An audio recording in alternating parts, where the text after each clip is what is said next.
Now we will wrap up this section with some remarks about the evolution of the concept of socialism.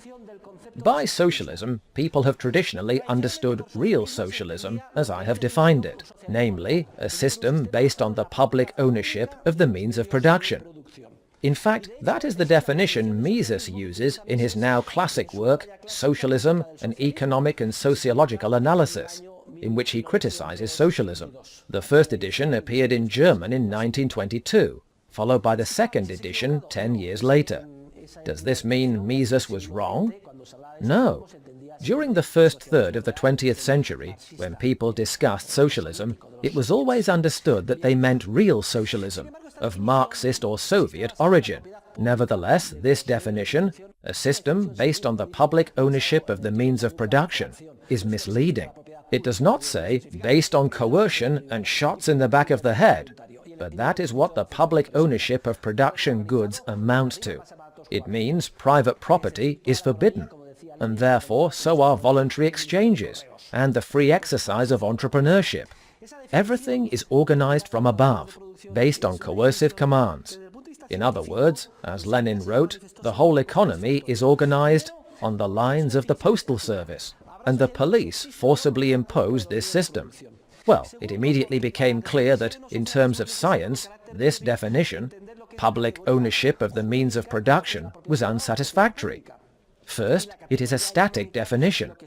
The existence of socialism will depend on whether or not the means of production are publicly owned. And second, to determine whether or not socialism exists, we must first understand the legal category of private and public ownership, and the economic category of means of production. Thus, we need to throw open the windows and let in the fresh air of the dynamic, subjectivist view of the market. The important thing is not to determine whether or not public ownership applies to a certain economic category, the means of production, but rather to clearly identify the essence of socialism. And in dynamic terms, the essence of socialism is coercion. Coercion is a human action which consists of forcing others to do what I want them to do, instead of what they want to do. It involves imposing my plan on them by force, which, as you know, means physical violence or a threat of physical violence. In the 1980s, a very important development occurred in the definition and conception of socialism, and we owe this new perspective mainly to Hans Hermann Hoppe. Hoppe wrote a book titled A Theory of Socialism and Capitalism, which was a significant step forward in the conception of socialism. Hoppe does not define socialism in terms of whether or not the means of production are publicly owned, and instead he focuses on coercion. He defines socialism as any system of institutional aggression or coercion against property rights. The deciding factor is no longer the public ownership of the means of production, but institutional coercion against property rights. This is a giant step forward, because now the definition is dynamic. Either there is coercion against property rights, or there is not. However, though this definition constituted an important development, it did not seem to me to be perfect. I felt there was still something missing. I turned it over and over in my mind, and I remember walking on the beach in Mallorca one day, when the entrepreneurial light bulb went on for me, and I was able to see clearly what was missing from the definition. The problem is not detecting whether or not there is coercion against private property or property rights, for that requires us to first agree on what property rights are, and on what just property rights are. A legal institution is preceded by the spontaneous process of human interaction. So, ultimately, what is the coercion against? The coercion or violence is against the human action of other human beings, which is expressed mainly in their capacity for creativity and entrepreneurial coordination. I am talking about the exercise of entrepreneurship, from in emprehendo, prehendi, prehensum, which means to discover, to see, to recognize the opportunities that arise in one's environment, and to act accordingly to take advantage of them. Entrepreneurship somehow embodies the very essence of what it is to be human, the basic nature of man, what naturally most characterizes us, our capacity to act entrepreneurially. Therefore, we must focus on whether or not an institutionally organized system of coercion against our human action exists. So, in a way, I took the final step, and beginning with the first Spanish edition of my book, Socialism, Economic Calculation and Entrepreneurship, the one you have, which was published in 1992, I completed the definition of socialism, defining it in a general way as any system of institutional aggression against the free exercise of entrepreneurship. It is true that through the spontaneous order, entrepreneurial human interaction gives rise to a series of patterned behaviors from which the law, and specifically property law, emerges. There is no doubt about it. But entrepreneurial human action precedes the law, and in that sense, coercion precedes, or can precede, the legal materialization of human entrepreneurship. That is how I arrived at the definition we have used in class.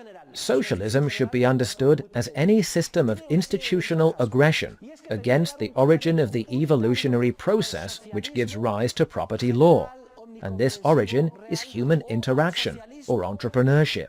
Rather than define socialism as Hopper does, coercion against the evolutionary result of the process, property law, I define socialism as coercion against human action itself, or entrepreneurship itself, which embodies the quintessential nature of human beings.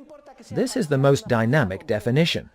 Functionally speaking, it is the most effective, because it is the most general. It is a general, and thus very strong definition, and it has a number of advantages. It permits us to adopt the same approach to real, comprehensive, all-embracing socialism, to the halfway socialism of social democracy, to what is known as piecemeal social engineering, which involves trial and error, and to interventionism. Any coercive measures, whether a partial one that affects a specific sphere, a more or less thorough one, or a more or less totally comprehensive one, insofar as it influences society in the sphere in which it has an impact, and precisely to the extent that it is effective, will produce all of socialism's typical effects, which we have studied together in past classes.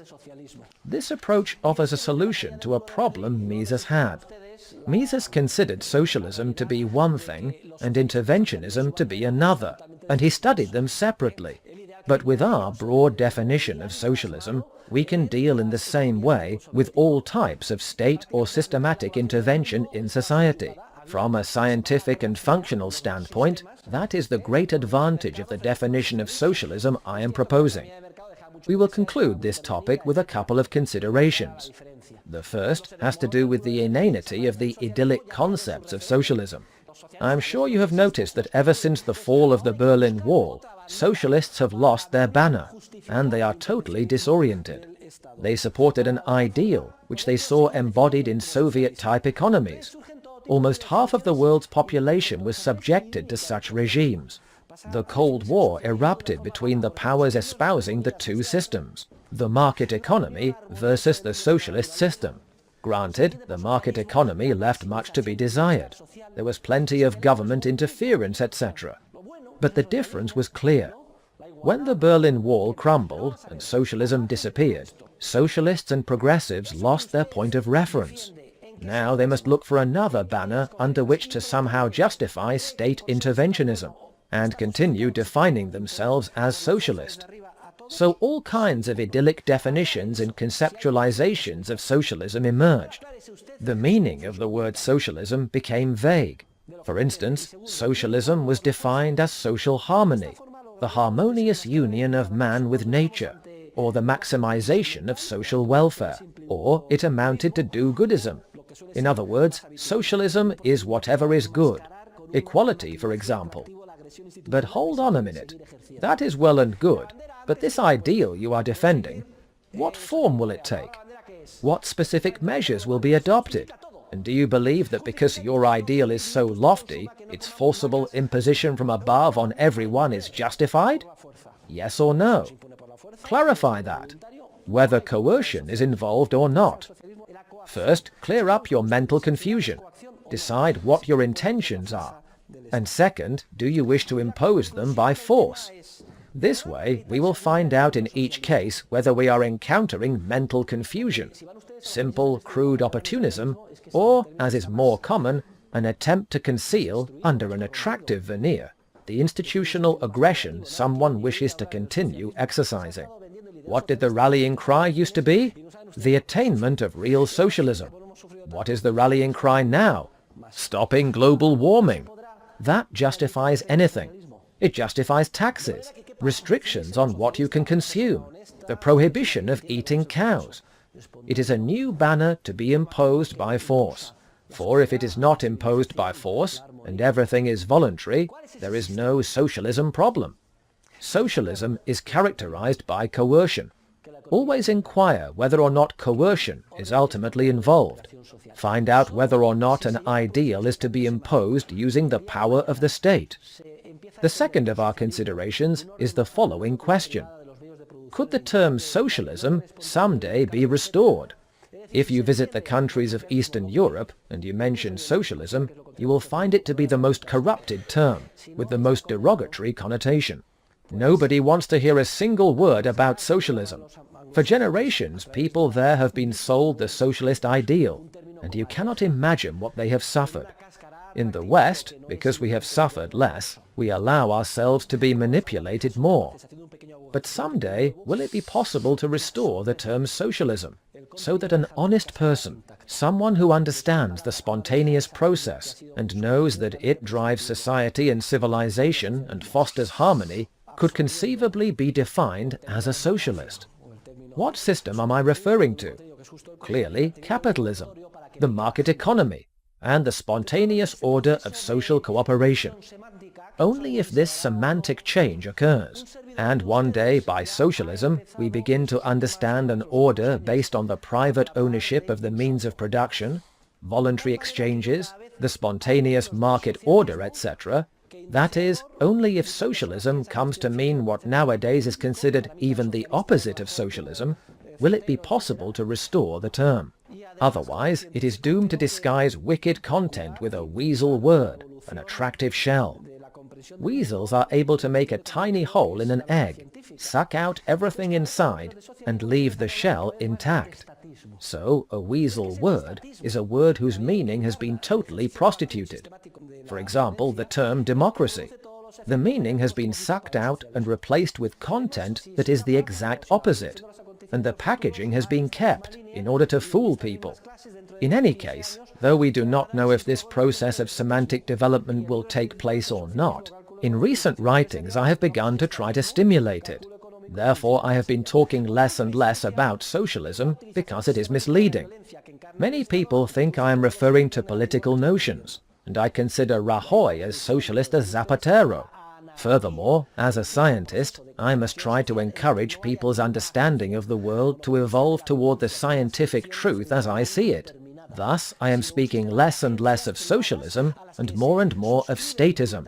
In fact, statism, to the extent that it embodies the coercive and systematic exercise of violence, is what produces all of the negative effects we have studied with respect to socialism.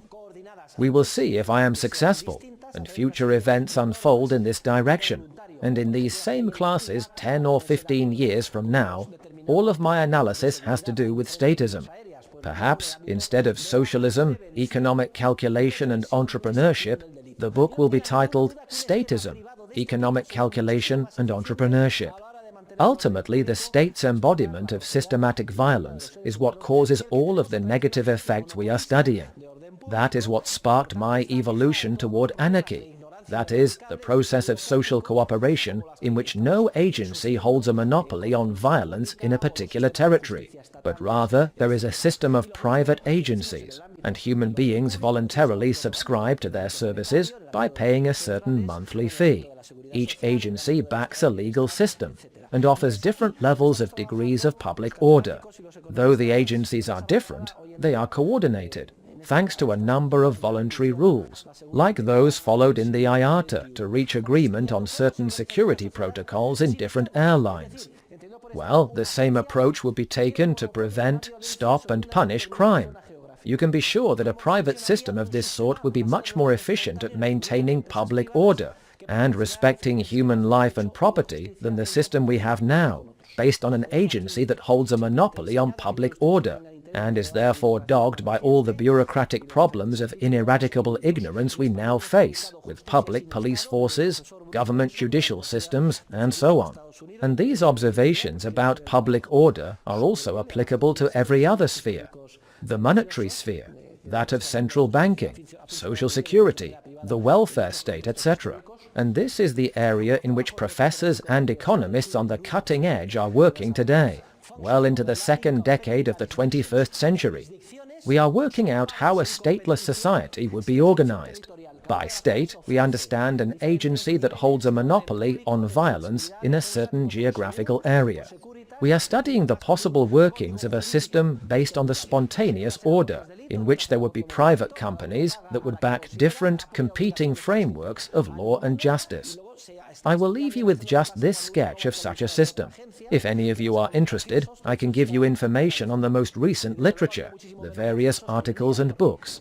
In Spanish, we have published Justicia sin Estado, The Enterprise of Law, Justice Without the State, by Professor Bruce Benson of Florida State University.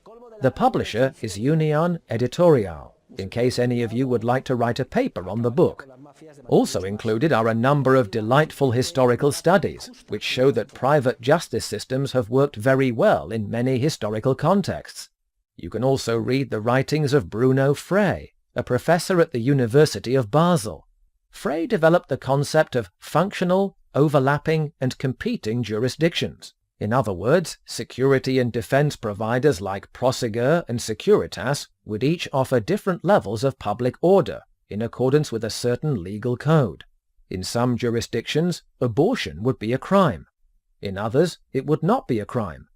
Each person would pay the provider he or she chose, and there would be no obligation to sign up with any.